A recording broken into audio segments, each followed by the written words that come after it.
Welcome back.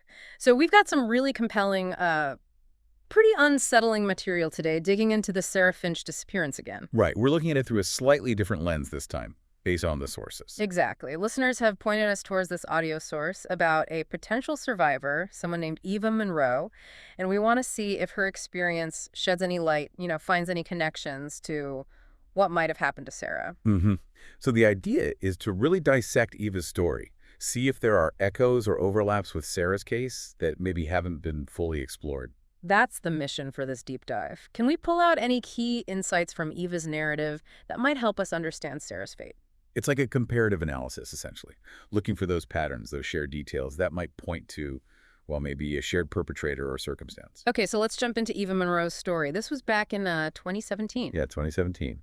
She was working nights at a motel, a roadside place just outside Chattanooga. And the source audio suggests things started kind of subtly. Weird things like missing room keys. Right. And odd charges showing up on rooms that were supposed to be vacant. The kind of stuff that could make you second-guess yourself initially. Yeah, you'd wonder if you were just making mistakes or, yeah. Exactly. And you have to wonder, were those things random? Or maybe the start of something deliberate, like designed to make her feel uneasy?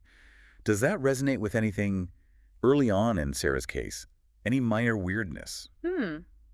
That's a good question to keep in mind. But with Eva, it didn't stay minor for long. It escalated pretty quickly, didn't it? Oh, absolutely. Slashed tires on her car. And not just once. Twice in 1 week. Right. That moves way beyond coincidence or minor annoyance. That's a direct threat. And then the note, just tucked in her doorframe saying, "You're next." Chilling. Just stark. Clearly meant to terrify her, establish control. So she reports this, files a police report, but nothing comes of it. Pretty much. No fingerprints found. And the security cameras, which you'd think would be crucial. Let me guess, they weren't working. According to the report, they were accidentally turned off during the relevant times. Accidentally. Right. That's frustratingly common sometimes. But it does make you wonder, doesn't it? Was it just bad luck? Or something more calculated?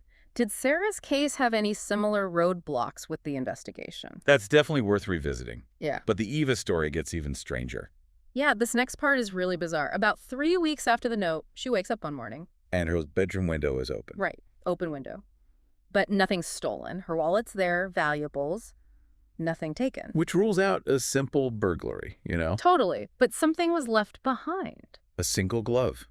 Just left there on the floor. What do you even make of that? It's not robbery. It's something else. Psychological. It seems like it. Leaving a marker? Maybe? A sign like, I was here, I could have done anything. It's deeply unsettling. Any weird items like that turning up in Sarah's situation? Things left behind or out of place? That's a detail to cross-reference. But here's where the direct connection potentially comes in. Years later, Eva hears about Sarah Finch. On that other crime podcast, Deep Cuts Crime, right? Yeah. And they mention a detail from Sarah's journal, a description of a specific tattoo. A serpent tattoo. Exactly. And hearing that description, it triggers a memory for Eva. She remembers seeing a man with that exact tattoo back at the motel during that whole terrifying period in 2017. I mean, that could be huge, right? A specific visual link. It's potentially massive. A unique tattoo is a powerful identifier. Did the source mention where on his body the tattoo was? Even that could be important later. Good point. I'd need to double-check the audio source for that specific detail. But the parallels, they don't stop there. No, they don't. Even though they lived in different states, never met. Both young women, single, and both reported feeling watched, like they were being hunted. That shared feeling, that subjective sense of being preyed upon. While it's hard to prove, it's so common in stalking cases. Victims talk about that constant anxiety, that hypervigilance. Did Sarah express anything like that to friends or family? That's definitely part of the picture painted in Sarah's case, yes. And Eva, she actually developed her own theory about the man stalking her. Based on some later incident. Yeah, apparently there was a close call later, a near drugging at a party. And she knew about another missing person case nearby where a similar MO was used. Okay. So she started to believe the guy stalking her, the man potentially with the serpent tattoo, was part of a trafficking network. Wow. That's a heavy theory. But linking it to potential regional crime patterns, like trafficking, it definitely broadens the scope of what might have been happening. Any hints of that kind of activity surfacing in Sarah's case? Not explicitly tied yet, but it adds a layer. And then there's the vehicle. This feels really concrete. The dark sedan. Yes. Both Eva, back in 2017, and Sarah, closer to her disappearance, reported seeing the same kind of dark sedan parked near their homes. And they both noted the same specific detail. The broken left taillight, both women mentioned that independently. Okay, that is significant. Two independent witnesses describing the same distinctive damage on the same type of car in relation to feeling threatened. That moves beyond coincidence. That's a potential physical link. And the audio source mentions a breakthrough related to this. Yeah, traffic camera footage. Near that cabin where a page from Sarah's journal was found. And the camera caught. A car matching that description. Dark sedan, broken left taillight. Wow. Okay, so does the source say if the footage is clear, can they see the driver? That detail wasn't explicit in the summary I reviewed, but the presence of the car itself on camera near that crucial location is a major piece. So all this, the tattoo, the car, the stalking behavior, it starts pointing towards a possible individual. Lucas Harlan. Tell us about him. What makes him a person of interest here? Well, the profile fits some pieces. Former trucker, kind of a drifter. And significantly... He's a tattoo artist. Exactly. Which brings that serpent tattoo right back into focus. Does the source explicitly state he has that tattoo? It notes he has a snake tattoo coiled around his neck. Close enough to warrant serious attention, given Eva's recollection. Very close. Yeah. And his history includes legal issues, right? Yeah. 2 past arrests for unlawful surveillance.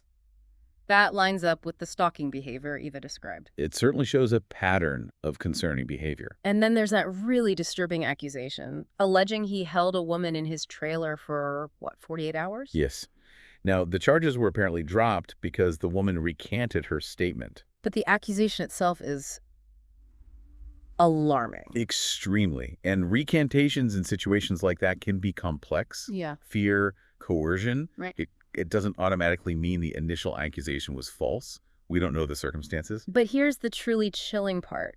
The follow-up on that woman who recanted. She's missing now. Yes, and her last known contact. Reportedly, it was Lucas Harlan. That changes things significantly. A potential witness against him disappears after last being seen with him. That creates a deeply concerning pattern. It makes you look at him much, much harder in relation to other disappearances. Absolutely. So, thinking about Sarah, the implication is she might have encountered this guy, Harlan, maybe even had a near miss initially, like Eva seemed to. It's a plausible scenario based on these parallels. It suggests Sarah might have been targeted by the same individual who stalked Eva. And for Eva, it just underscores how incredibly dangerous her situation was, how close she might have come. It validates her fear, her experience, and suggests she narrowly escaped someone potentially involved in Sarah's disappearance, operating across state lines perhaps. Which parallel strikes you as the most compelling link? For me, it's the car.